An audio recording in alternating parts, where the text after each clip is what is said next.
శాశ్వత ప్రేమతో క్రీస్తు యేసునందు విడువని ఎడబాయని కృపతో మమ్మల్ని అందరినీ ప్రేమించి మా జీవితాల్లో మేము అనర్హులమైన మాకు ఆయుష్ను పొడిగించి ఈ దినమంతా కూడా మీ దయా కిరీటమును ధరింపచేసి మా పనులు చక్కజేసుకున్నట్లు నాయన మీరు ఇచ్చినటువంటి కృపను బట్టి స్తోత్రాలు. మీ బిడ్డల ఆశతో మీ సన్నిధానానికి చేరి వచ్చి ఉన్నారు. నన్ను కూడా నాయన క్షేమంగా ఈ కార్యక్రమానికి హాజరుపరిచిన విధానం బట్టి మీకు స్తోత్రాలు చెల్లిస్తున్నాం తండ్రి. దేవా, శిష్యత్వము కొరకైనటువంటి పిలుపు సిద్ధపాటు రెండవ భాగాన్ని, అందులో చివరి అంశాన్ని మేము నేర్చుకోవడానికి సిద్ధపడుతున్నాం దేవా. కృపను అనుగ్రహించండి. నేను దినాన్న శ్రేష్టమైన సంగతులు మాకు తెలియపరిచి మమ్మల్ని సంస్కరించిన విధానమును బట్టి స్తోత్రాలు చెల్లిస్తున్నా నాయన. మీ వెలుగును పొందియే మేము వెలుగొందుతూ ఉంటున్నాం తండ్రి. మీ ఆశీర్వాదము నుండి నిత్యము ఆశీర్వదించబడేవారుగా ఉంటున్నాం దేవా. ఈ సమయంలో కూడా మీ సహాయతనివ్వండి తండ్రి. మీ నడిపింపును ప్రసాదించండి దేవా. సరైనటువంటి పరమునకు పోవు జీవ మార్గంలో, తిన్నని మార్గంలో ముందుకు సాగునట్లు కృపను అనుగ్రహించండి. వింటున్న మీ పిల్లలు విని సరిపెట్టుకొనక, వినిపిస్తున్న నేను వినిపించి సరిపెట్టుకొనక నాయన, మీ సత్యవాక్కులకు ఎవరమును అతీతులము కామని వాటిని అనుసరించి జీవించుటకు దృఢ నిశ్చయము చేసుకున్నట్లు, మా జీవితాన్ని ఒక సువార్తగా మలుచుకున్నట్లు కృప చూపించి దయపాలించమని ప్రాధేయపడుతూ యేసుక్రీస్తు ప్రభుల వారి పరిశుద్ధమైన నామంలో ఈ ప్రార్థన మీకు సమర్పించి పొంది ఉన్నాం తండ్రి. ఆమేన్. ప్రియమైన దేవుని బిడ్డలారా, దేవుడి ఉన్నతమైన ఉచితమైన కృపను బట్టి పరిశుద్ధ సన్నిధానమునందు మనం అందరం చేరి ఉన్నాం. ఇటు గొప్ప కృపా భాగ్యాన్ని ధారాళంగా ఉచితంగా మనకు అనుగ్రహించిన దేవాది దేవుడు మనందరి ఆత్మల కన్న తండ్రికి క్రీస్తు ద్వారా కృతజ్ఞతాస్తుతి స్తోత్రాలు నేను చెల్లిస్తూ మీకు అందరికీ ప్రభువైన యేసు క్రీస్తు నామంలో శుభాలు వదనాలు తెలియజేస్తున్నాను. శిష్యత్వముకై ఇవ్వబడినటువంటి పిలుపు అన్నటువంటి ఈ రెండవ భాగంలో మనం మత్తయి సువార్త 9వ అధ్యాయము 9వ వచనం నుండి 17వ వచనం వరకు ఉన్నటువంటి వాక్య భాగాలను ఒక 3 ఉపవిభాగాలుగా నేర్చుకుంటూ వస్తూ ఉంటున్నాం.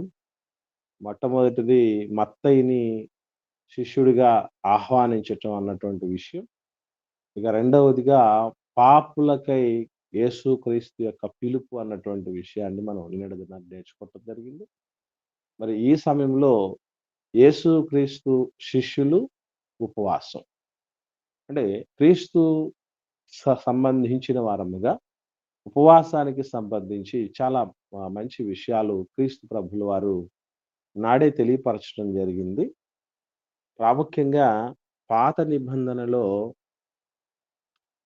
స్పష్టమైనటువంటి ఆజ్ఞలు లేనప్పటికీ ఉపవాసానికి సంబంధించి క్రైస్తవ జీవితంలో, అనగా మనందరి జీవితంలో ఉపవాసము, ప్రార్థన వీటి యొక్క ప్రాముఖ్యత చాలా గొప్పది అని తప్పదు. అదేంటో మనం ఈ పాఠం కంప్లీట్ అయిపోయేలోపు తెలుసుకోవటం జరుగుతుంది.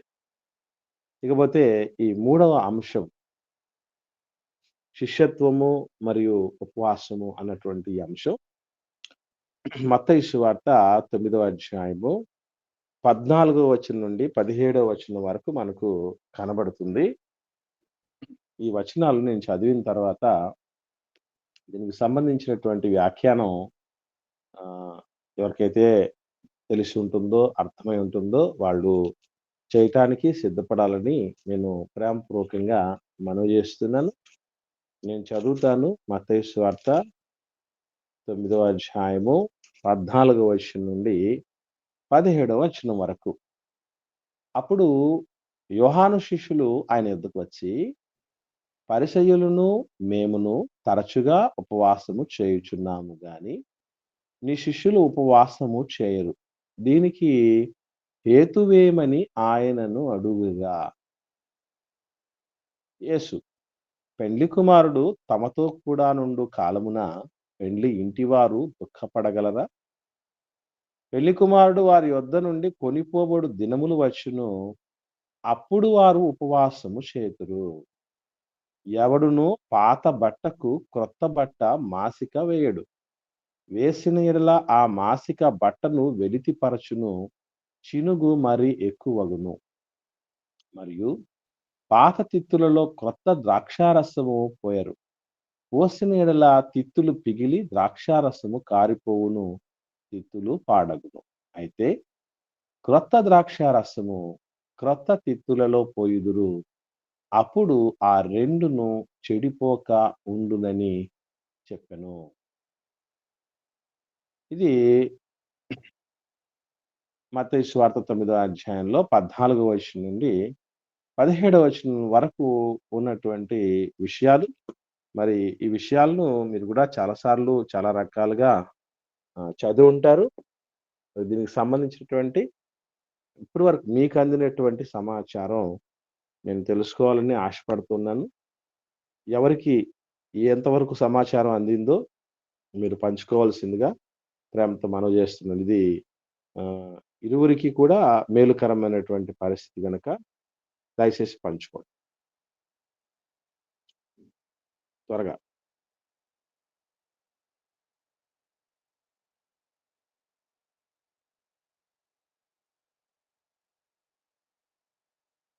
రికార్డింగ్ జరుగుతుందండి. ఇది ఆల్రెడీ మీకు ముందు నుంచే చదువుకొని రండి, నేర్చుకొని రండి అని కూడా చెప్పడం జరిగింది.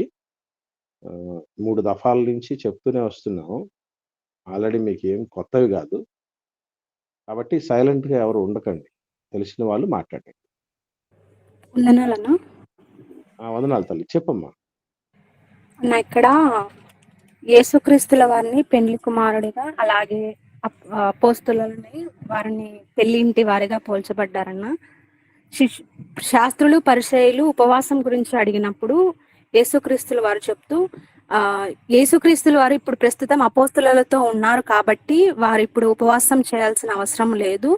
యేసుక్రీస్తుల వారు కొన్ని దినముల తర్వాత శిలువ యాగం జరిగిన సమయం తర్వాత వారు ఉపవాసం చేయాల్సిన అవసరం వస్తుంది అని అక్కడ చెప్పబడిందని అనుకుంటున్నాను. అలాగే పాత తిత్తులలో కొత్త ద్రాక్ష రసము పోయారు, వాటి సందర్భంలో బళ్ళకి సంబంధించినవి అయి ఉండొచ్చు అని అనుకుంటున్నాను.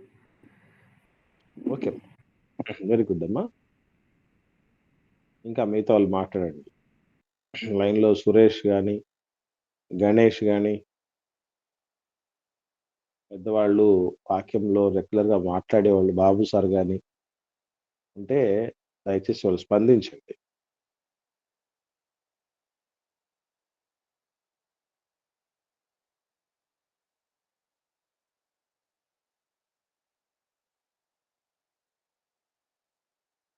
ఎవరు లేరండి? మిగతా వాళ్ళు ఎవరు మాట్లాడేవాళ్ళు ఎవరు లేరా?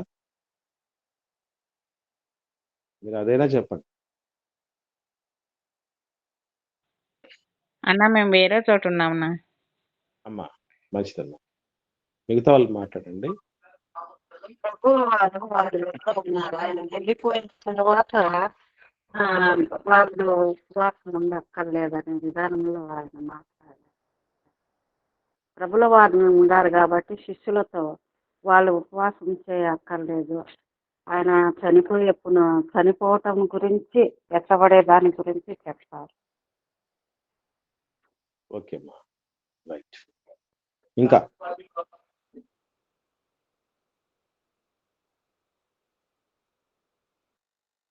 ఇంకెవరు లేరా మాట్లాడేవాళ్ళు? గణేష్.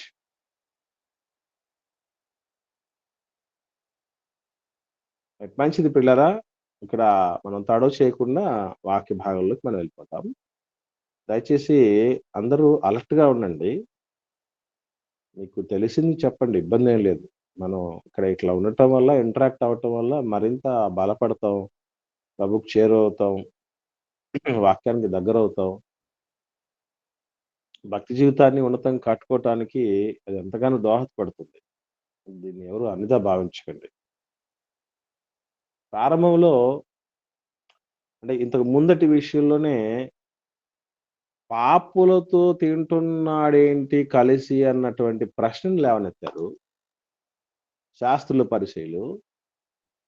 ఇప్పుడు ఈ ప్రశ్న పరిసయ్యులు గుంపులో ఉన్నటువంటి యోహాను గారి బాప్తీసం ఇచ్చి యోహాను గారి శిష్యులు మాట్లాడుతున్న ప్రశ్న.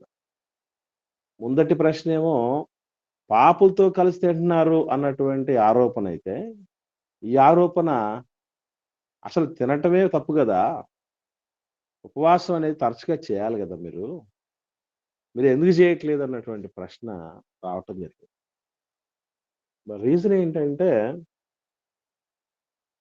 మొదటి శతాబ్ద కాలంలో దేవుని ప్రజలైనటువంటి యూదుల మధ్య ఒక ఇద్దరు మాత్రమే శ్రేష్టమైన దైవ సంకల్పానుసారమైనటువంటి పరిచర్యలు చేసేవాళ్ళు. ఎవరు ఆ ఇద్దరు అనంటే, ఒకటి బాప్తిస్మం ఇచ్చే యోహాను గారైతే, 2 స్వయంగా సృష్టికర్త అయినటువంటి క్రీస్తు. వీరిరువురు కూడా రాజీ లేనటువంటి దేవుడి సంకల్పాన్ని, అనాది సంకల్పాన్ని వారి భుజస్కంధాల మీద వేసుకొని, వారి గురించి ఏ విషయాలైతే ప్రవచించబడ్డాయో, ఏ ఆశలైతే దేవుడు పెట్టుకొనున్నాడు, ఏ ఆశయాలైతే కలిగి ఉన్నాడు, వేటినైతే నెరవేర్చాలని అనుకున్నాడో వాటన్నిటిని 100కి 100 పాళ్ళు చక్కగా జరిగించినటువంటి మహనీయులు వీరిరువురు కూడా. ఇంకోటేంటంటే, ఎంతోమంది బోధకులు వాళ్ళ యొక్క శిష్యగణం కూడా ఉంది ఆనాటి కాలంలో.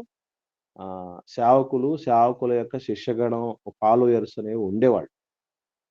కానీ ఆఖరికి టాప్ పొజిషన్‌లో మంచి సేవకులుగా, మంచి శిష్యగణం కలిగినటువంటి వారిగా వీరిరువురే ఉండేవాళ్ళు. యేసుక్రీస్తు ప్రభువుల వారు, బాప్తిస్మం ఇచ్చే యోహాను గారు.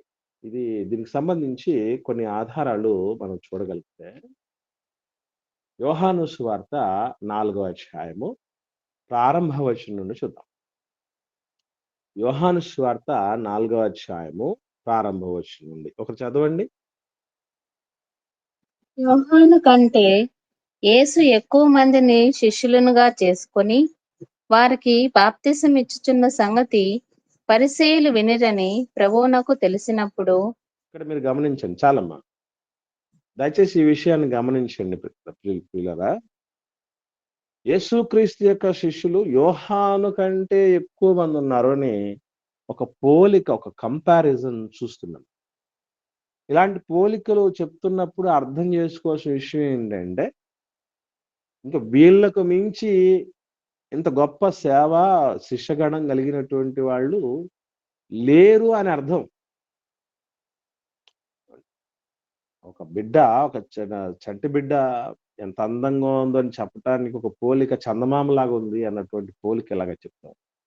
చందమామ నిండు చంద్రుడు చాలా అందంగా నల్లని ఆకాశంలో తెల్లని రూపంతో, ఒక గుండ్రటి ఆకారంతో చాలా అట్రాక్ట్ గా ఉండటం జరుగుతుంది. అలాంటి వాళ్ళతో పోల్చినట్టు చెప్తున్నట్టు, ఇక శిష్యుల పరంగా, సంఖ్యాపరంగా యేసు ప్రభు శిష్యులను ఎవరితో పోల్చబడ్డం జరిగిందంటే, యోహాను గారి శిష్యులతో పోల్చడం జరిగింది. అంటే అప్పటికే చాలా అద్భుతమైనటువంటి రీతిలో ఇక్కడ ఇంకొక ఆశ్చర్యకరమైన సంగతి ఏంటంటే, ఇరువురి మధ్య ఎటువంటి క్లాషెస్ రాలేదు. వీళ్ళ శిష్యుల మధ్య కూడా ఎటువంటి గొడవలు జరగలేదు.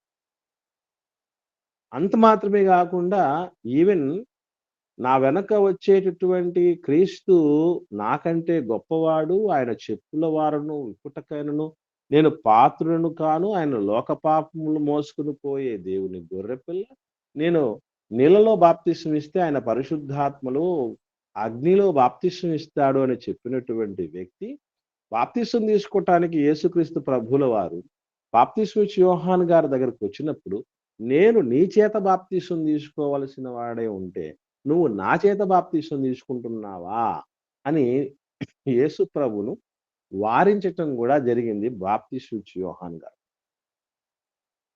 ఇంత మాత్రమే కాకుండా తన శిష్యులను కూడా, అంటే బాప్తిస్మం ఇచ్చి యోహాను గారి శిష్యులను కూడా యేసుక్రీస్తుకు శిష్యులగునట్లు ప్రేరేపించినటువంటి ఒక ఉదాత్త భావాలు కలిగినటువంటి వ్యక్తి ఆయన. ఎందుకంటే మనకు తెలుసు, మీకు ఇంతకుముందు శిష్యుల గురించి చెప్పేటప్పుడు అంద్రేయ పేతురు గారి యొక్క సహోదరుడు అంద్రేయ ఉన్నాడు కదా, అంద్రేయ గారు మొదటిగా బాప్తిస్మం ఇచ్చి యోహాను గారి యొక్క శిష్యుడే. అయినా కూడా ఎందుకు యేసుప్రభు శిష్యుడయ్యాడంటే వాళ్ళ మధ్యక నా గొర్రెలు నా దగ్గరే ఉండాలి, ఇంకా నువ్వెవరు నా మేరలో వచ్చి పని చేయటానికి ఎవరు అని వాళ్ళ మధ్య కుమ్ములాటలు లేవు. కారణం ఏంటంటే దే హ్యావ్ ద క్లారిటీ. వాళ్ళ మధ్య ఒక స్పష్టత ఉంది. నా పరిధేంటి అన్నటువంటి విషయం బాప్తిస్మం యోహాను గారికి తెలుసు. యేసుక్రీస్తు యొక్క మహత్యం ఏంటి అన్నటువంటి విషయము బాప్తిస్మం యోహాను గారికి తెలుసు.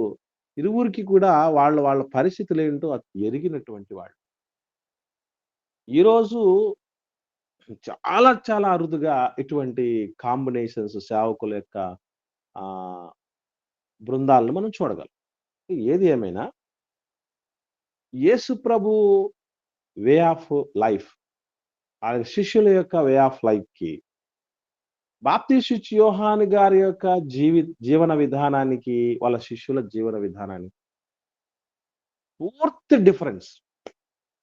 పూర్తిగా డిఫరెన్స్. ఎట్లా అనంటే సాధారణంగా బాప్తిస్మం యోహాను గారు కావచ్చు, ఆయన శిష్యులు కావచ్చు, ఎట్లా ఉంటారంటే ఒక సాధు జీవితం, ఒక బైరాగి అంటారే, ఒక సన్యాసి జీవితం లాంటి జీవితం, ఒక కఠోరమైనటువంటి నియమాలు కలిగినటువంటి జీవితాలు.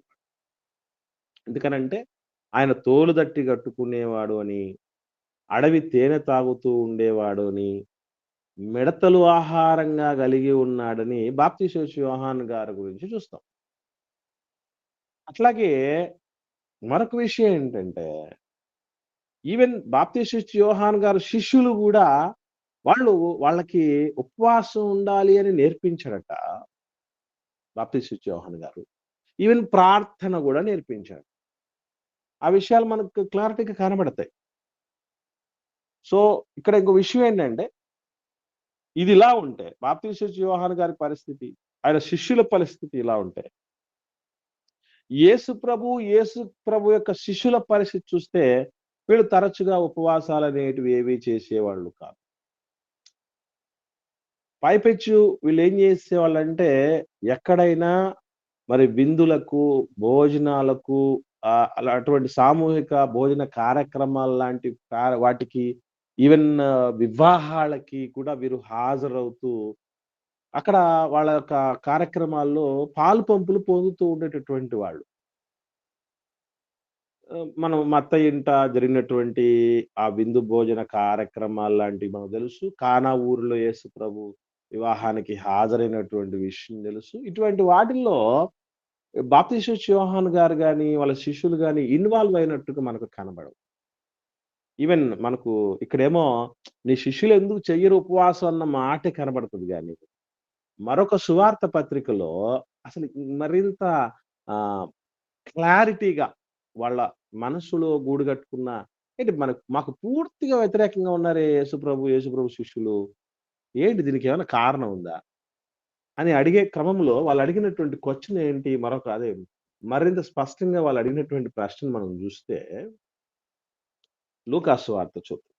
ఇదే సందర్భం లూకా సువార్తలో కూడా చెప్పబడింది. 5వ అధ్యాయము 33వ వచనం చూద్దాం. ఒకరు చదవండి. వారాయనను చూచి, యోహాను శిష్యులు తరచుగా ఉపవాస ప్రార్థనలు చేయుదురు, అలాగే పరిసయ్యులు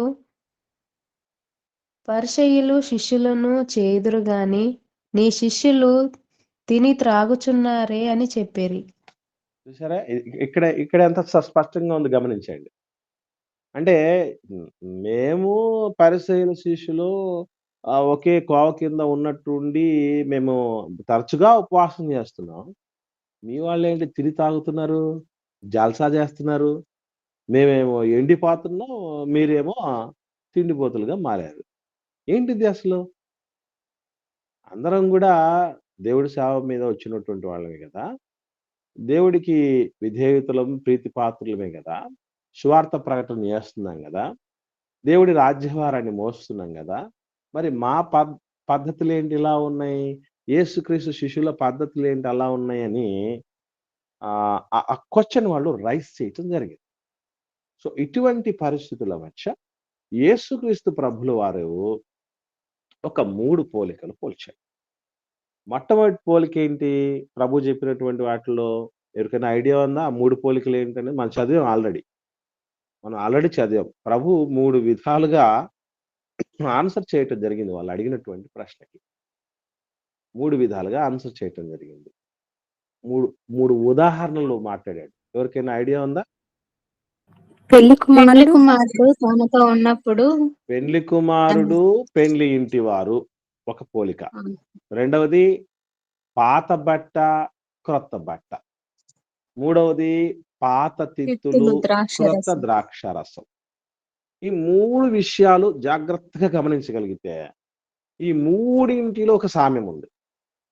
అంటే ఒక పోలిక ఉంది. అసలు ప్రభు అక్కడ అడుగుతున్నటువంటి వాళ్ళ ఆ ప్రశ్నలకి ప్రభు చెప్తున్నటువంటి జవాబుకి మీకేమైనా సింక్ అయినట్టు అనిపించిందా? ఈ మాటల ద్వారా మనం ఏమని అర్థం చేసుకోవాలంటారు? ఈ 3 పోలికల్లో కూడా ఒక సామ్యం ఉంది. ప్లస్ వాళ్ళు అడిగిన ప్రశ్నకు జవాబుంది. ఇంతకు ఈ సామ్యం ఏముందంటారు? ఆ పోలిక ఏముందంటారు ఈ 3 పోలికల్లో? ఒకే రకమైనటువంటి జవాబిచ్చే పోలికలే 3.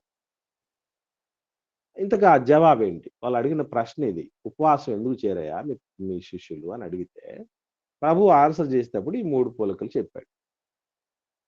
ఎవరికైనా ఈ 3 పోలికల మధ్య ఉన్నటువంటి ఒకే ఒక సమాధానం ఏమిటది? వందనాలన్నా. వందనాలమ్మా. చెప్తల్లి. అన్న, పెండ్లి ఇంట్లో ఉత్సాహము, సంతోషము ఉంటుంది కదన్నా. అమ్మా.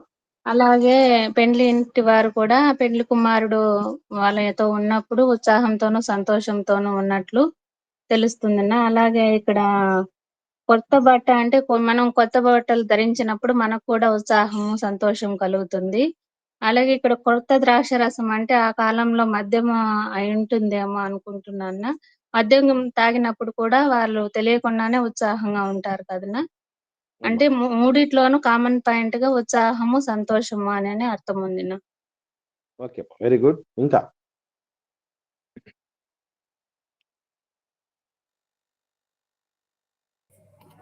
కొన్నిసార్లు పాతవి విడిచిపెట్టి క్రొత్తవి ధరించాల్సిన అవసరం వస్తుంది. ఓకే, ఇంకా అన్నా, తల్లి చెప్పమ్మా. అక్కడ పరిసయ్యులు వాళ్ళ ఒక పాత జీవితం అంటే ఒక పాత బట్ట, పాత తిత్తులతో వాళ్ళని పోల్చి ఉపవాసముతో కొత్తగా ఉంటే ఏం లాభం, మనుషులు మార్చుకోవాలి కదా అన్నట్లేమో చెప్తున్నారని అనుకుంటున్నాను. Okay, very good. ఇంకా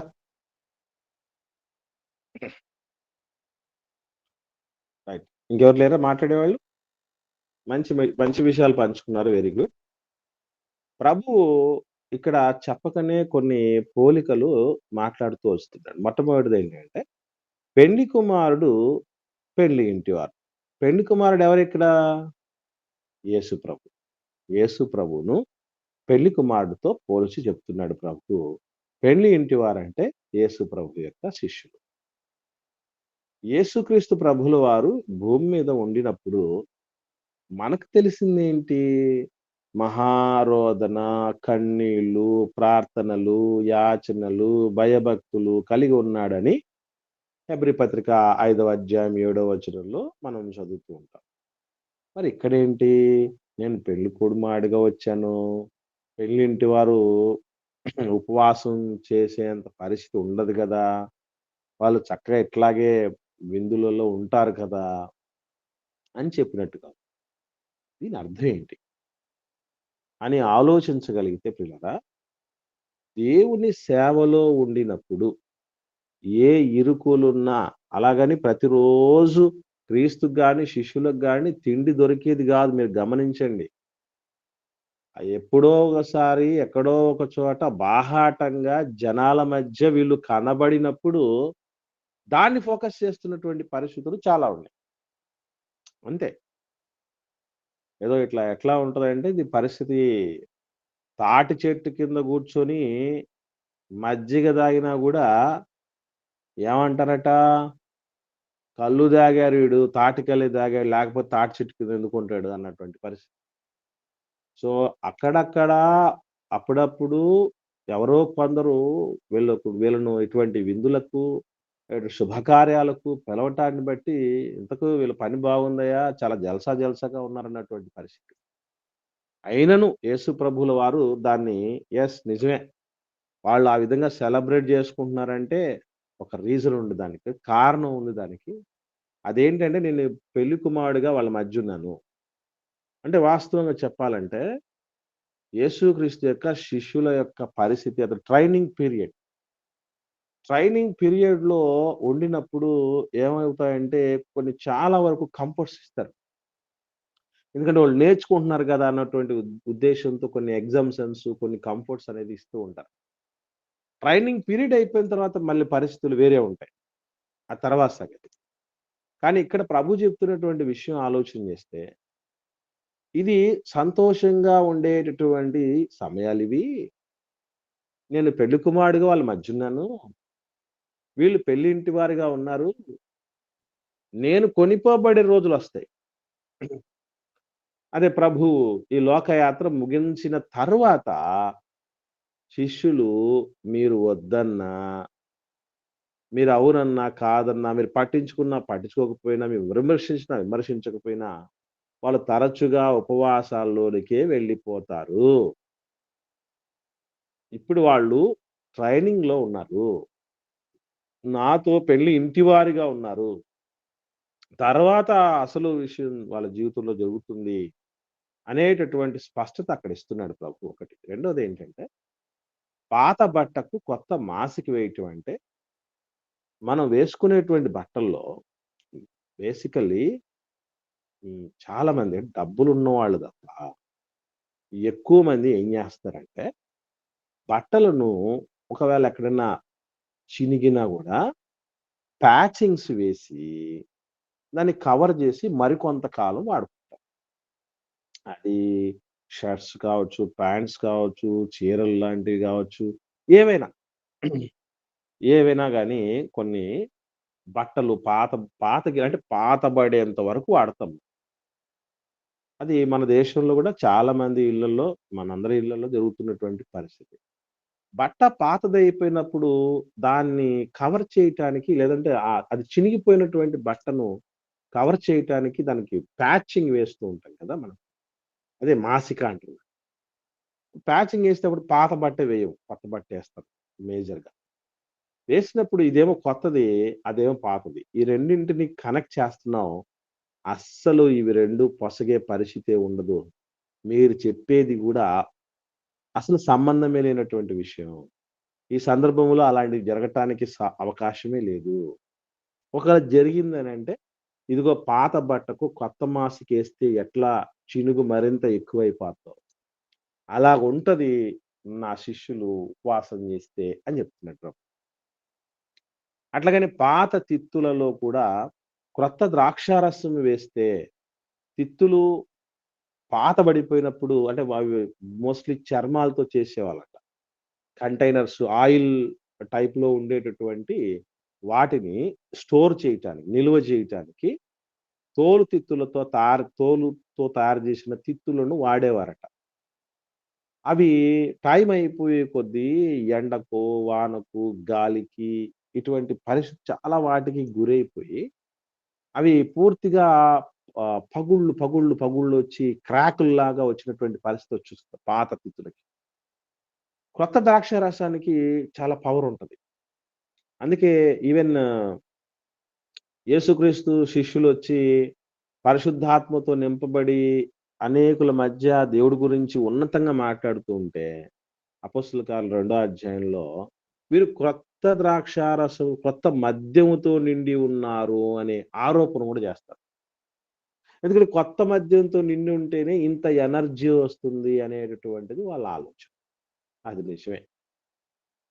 ఈవెన్ వైన్స్‌లలో గూడా ఈ మద్యం అనేది ఏదైతే ఉందో, అది ఎంత ఎక్కువ కాలం నిల్వ జేస్తే అంత విలువంట దానికి. అంత కొంచెం శ్రేష్టంగా మారుతదంట. కానీ ఎప్పుడైతే ఫ్రెష్‌ది కొత్తగా తయారు జేసినటువంటి దాంట్లో కాస్త హ్మ్. ఎనర్జైజింగ్ పవర్ ఉంటదట. అది డ్యామేజింగ్ పవర్ ఉంటదట. అది చాలా ప్రమాదం. అని అటువంటి దాన్ని పాత తిత్తుల్లో వేసేస్తూ ఉంటే, అసలు ఆ తిత్తులు నిలబడవు, ఈ ద్రాక్షారసం నిలబడదు. ఇది నిలబడే పరిస్థితి కాదు, జరిగే పరిస్థితి కాదు, పొంతనున్నటువంటి పరిస్థితి కాదని ప్రభువు పోల్చినటువంటి సందర్భం. ఏది ఏమైనా ఈ మూడింట్లోనూ ప్రభువు చెప్తున్నటువంటి ఒకే ఒక సామ్యం ఏంటంటే, పెళ్లి కుమారుడున్నప్పుడు పెళ్లి ఇంటి వారు ఉపవాసం అనేది జరగదు, ఉండదు. అట్లాగే పాత బట్టకు కొత్త మాసిక సెట్ అవ్వదు. అలాగే పాత తిత్తుల్లో కొత్త ద్రాక్షారసం గూడా సెట్ కాదు. అది ఇప్పుడు జరగవలసిన పని కాదు. అప్రస్తుతమైన పని ఇది. దీనినే చాలా మంది అడ్వాంటేజ్‌గా తీసుకొని సత్య సంబంధులు అని చెప్పుకుంటున్నటువంటి వాళ్ళు గూడా అసలు ఉపవాసమే చేయకూడదండి. యేసు ప్రభువు జీవించినప్పుడు యేసు ప్రభు గాని, శిష్యులు గాని చేశారా? ఆయనే గదా మనకు మాదిరి అనేటువంటి మాటలు చెప్తూ ఉంటారు. ఇక్కడ గుర్తుపెట్టుకోవాల్సినటువంటి విషయం ఒకటుంది. ప్రభువు ఉపవాసం అసలు చేయొద్దని చెప్పారా? లేదా ఈ టైంలో కాదు చేయాల్సింది మరొక టైం వస్తుంది అప్పుడు చేస్తారని చెప్పాడా? మీకేమర్థమైందండి? ఉపవాసాలు చేయనీయకూడదు అన్నట్టు చెప్పినట్టుందా యేసు ప్రభు? లేదంటే ఇప్పుడు కాదు చేయాల్సింది వాళ్ళు తర్వాత చేస్తారు. నేనెళ్ళిపోయిన తర్వాత అన్నట్టుగా అనిపించిందా? ఎలా అనిపించింది? యేసుక్రీస్తుల వారు వెళ్ళిపోయిన తర్వాత ఉపవాసం చేయాల్సొస్తుందని ఆ! చెప్పారు. అది. ఇప్పుడు నేను అడుగుతున్నాను. ఇప్పుడు మనం చేయొచ్చా? చేయకూడదా? చెయ్యొచ్చన్న. అమ్మ మిగతా వాళ్ళు మాట్లాడండి. చేయొచ్చునా?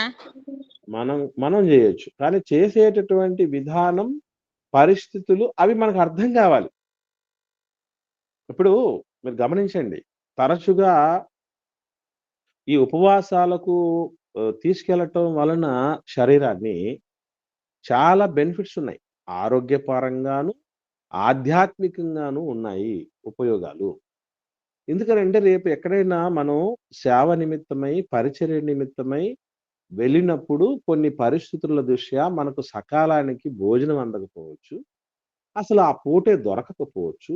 ఆ రోజంతా దొరకకపోవచ్చు. అక్కడ ఉన్నటువంటి వాతావరణ పరిస్థితులు బట్టి.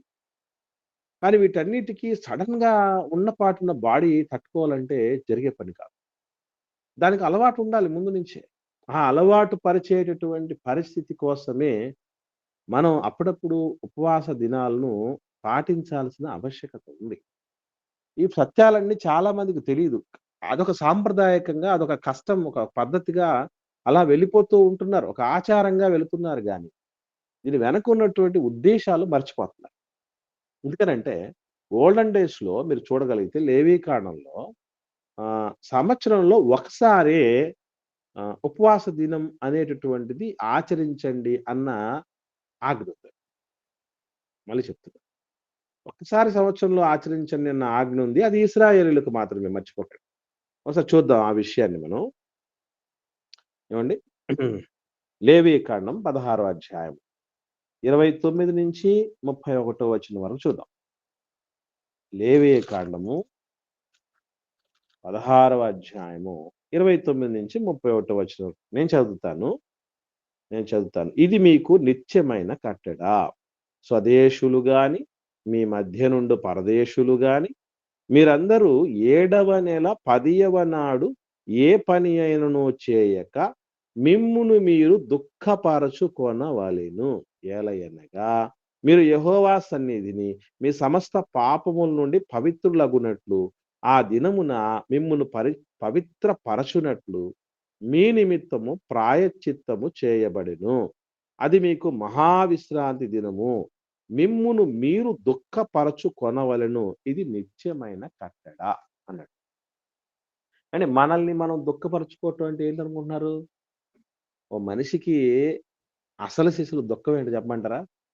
ఈ కడుపులో ఇంత తిండి పడేయకుండా ఆపటమే దుఃఖపరుచుకునే దినం, మర్చిపోకండి. అందుకే మీరు బాగా గమనించండి. ఎప్పుడైతే మనకు బాధ ఎక్కువైపోతుందో, వేదన ఎక్కువైపోతుందో, దుఃఖం ఎక్కువవుతుందో, అప్పుడు తిండి తినబుద్ధి కాదు.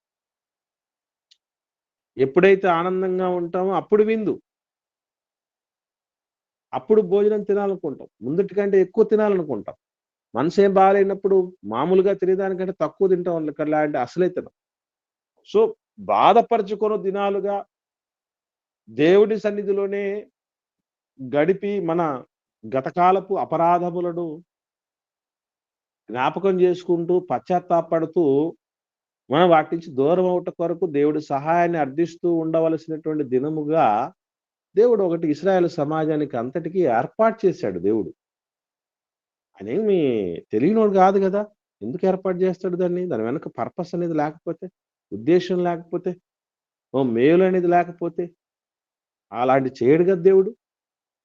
కానీ దీనిని మన వాళ్ళు అందులో ఉన్నటువంటి ఒక సారం ఏంటో అర్థం గాకుండా ఏం జేశారంటే, మనకు తెలుసు సుంకరి, పరిసయ్యుడు ప్రార్థనలో పరిసయ్యుడు ప్రార్థన చేస్తూ ఒక మాట అంటాడు ఉపవాసం గురించి. ఎవరికైనా గుర్తుందా?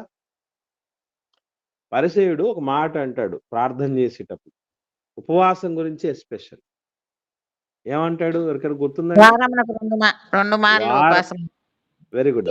వారానికి 2 సార్లు నేను ఉపవాసం ఉంటున్నాను అంటాడు. వాస్తవంగా ఇది ఎక్కడుంది బైబిల్‌లో? ఇదేమైనా చట్టంగా ఉందా? పాత నిబంధన చట్టం ఏమైనా ఉందా? లేదు. లేకపోయినా వీళ్ళకి అత్యుత్సాహం ఏంటి? వారు చేస్తున్నారు బానే ఉంది. మంచిది. మరి దేవుడు తెలీదా? ఎవరికి చెప్పాలండి ఆ విషయాలన్నీ? ఆ పక్కనున్నటువంటి ఆ సుంకరికి తెలియాలనా? మనమేంటో? కొందరు ప్రార్థనలు చేసేటప్పుడు అట్లాగే ఉంటది. సరే ఏదేమైనా గుర్తుపెట్టుకోండి పిల్లారా. ఇందులో ఉన్నటువంటి ఒక పర్పస్ మనకు అర్థం గావాలి. ప్రభువు ఏ రోజు ఈ ఉపవాసాన్ని నిరసించలేదు. ప్రభువే 40 రాత్రింబవళ్ళు కఠోరమైనటువంటి ఉపవాసం ఉండటం అనేది జరిగింది మనకు తెలుసు. చూద్దాం కొత్త నిబంధన ప్రారంభమైన తర్వాత అపోస్తలుల కార్యములు 2వ అధ్యాయంలో మనకు పెంతెకొస్తు పండగ దినాన కొత్త నిబంధన పరిచర్యలు ఉధృతం చేయబడ్డాయి. 3000 మంది ఆ సంఘములో పరలోకమందున్న దేవుడు ఏర్పాటు చేస్తాడు అని చెప్పబడినటువంటి దానియేలు గ్రంథపు ప్రవచనములోనిటువంటి విషయాలు అక్కడ నెరవేర్చబడ్డాయి. అక్కడి నుంచి సంఘం ప్రారంభమైంది మనందరికి తెలుసు. సో, ఇటువంటి పరిస్థితుల దగ్గర నుంచి అంటే 2వ అధ్యాయం అపోస్తలుల కార్యం పైనుంచి మనకు క్రొత్త నిబంధన ప్రారంభమైంది. క్రొత్త నిబంధన వచ్చిన తర్వాత కూడా అపోస్తలులు ఉపవాసం చేశారా అనంటే ఒకసారి మనం చూద్దాం. అపోస్తలుల కార్యములు 13వ అధ్యాయము 2వ వచనం నుండి చూద్దాం. 2వ వచనం. వారు ప్రభువును సేవించుచు ఉపవాసము చేయుచుండగా పరిశుద్ధాత్మ నేను బర్నబాను సౌలును పిలిచిన పని కొరకు వారిని నాకు ప్రత్యేక పరచుడని వారితో చెప్పెను. అంతటా వారు ఉపవాసం ఉండి ప్రార్థన చేసి వారి మీద చేతులుంచి వారిని పంపిరి. కొత్త నిబంధన ప్రారంభమైన తర్వాత కూడా శిష్యులు ఉపవాసం ఉండినటువంటి సందర్భాలు కనబడుతున్నాయి.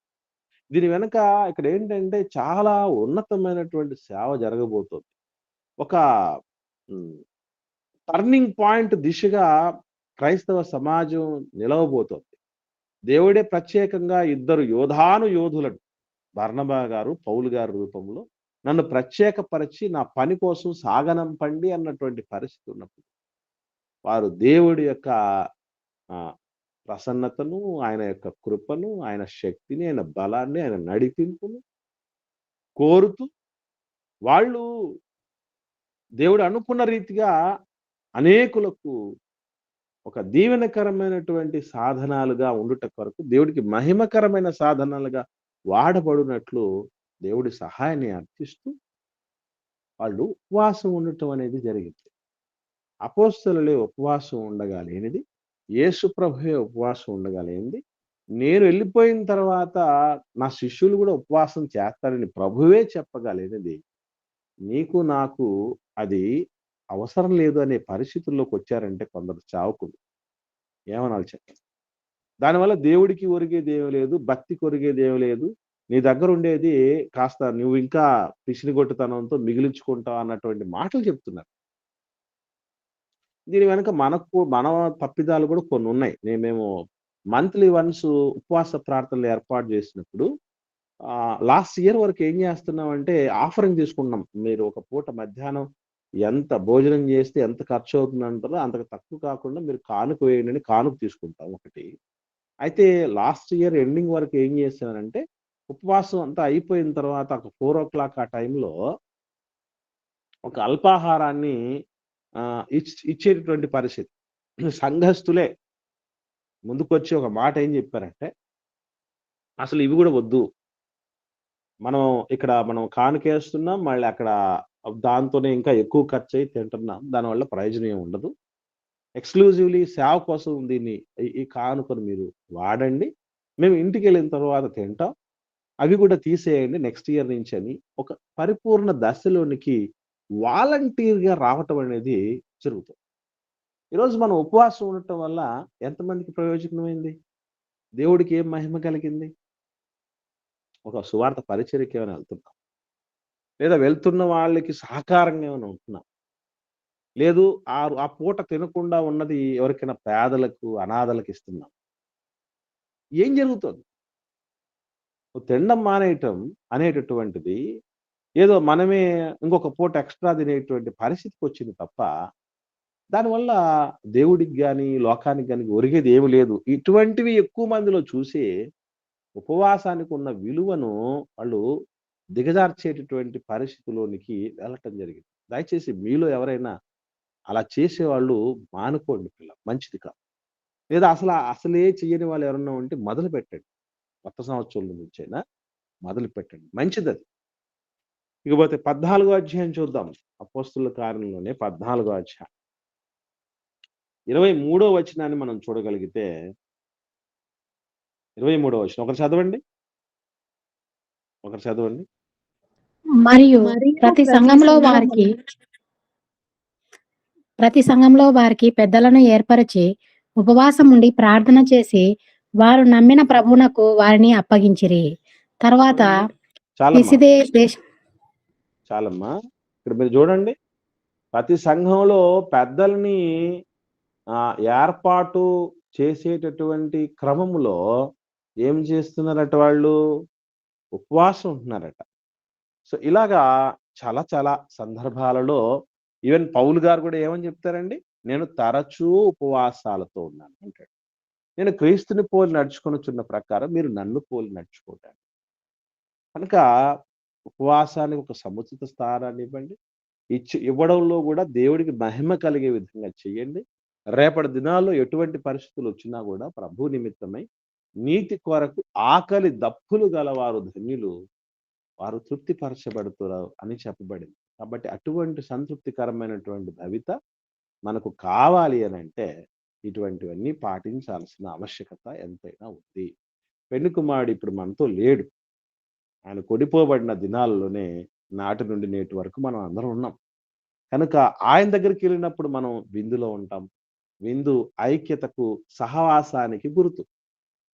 ఒకరితో కలిసి విందు చేస్తాడానికి వెళ్తున్నామంటే అది ఐక్యతకు గుర్తు, సహవాసానికి గుర్తు. కాబట్టి అటువంటి ఐక్యత, అటువంటి సహవాసం ప్రభువుతో మనం సదాకాలం పొందుకునేటువంటి భాగ్యకరమైనటువంటి దినాలు భవిష్యత్తులో మనకు రాబోతాయి. దాన్ని సంతరించుకోవటం కొరకు మనం ప్రాక్టీస్ కొరకు ఒక శిక్షణలో ఉండేటటువంటి అద్భుతమైన కార్యం ఉపవాసం ఉండటం. కాబట్టి అది తప్పనిసరిగా అలవాటు లేనటువంటి వాళ్ళు అలవరుచుకోండి. దేవుడు మెచ్చే విధంగా ఉపవాసం చేసి రానున్న దినాలలో అపోస్తలులను తలపించే విధంగా మనం సేవా పరిచర్యలను చేయటానికి సిద్ధపడాలని, తద్వారా దేవదేవుని మహాకృపకు పాత్రులవ్వాలని ప్రేమతో నేను మనవి చేస్తూ సందేశాన్ని ముగిస్తున్నాను. ఎవరికైనా ఏమైనా సందేహాలు ఉంటే దయచేసి అడగండి.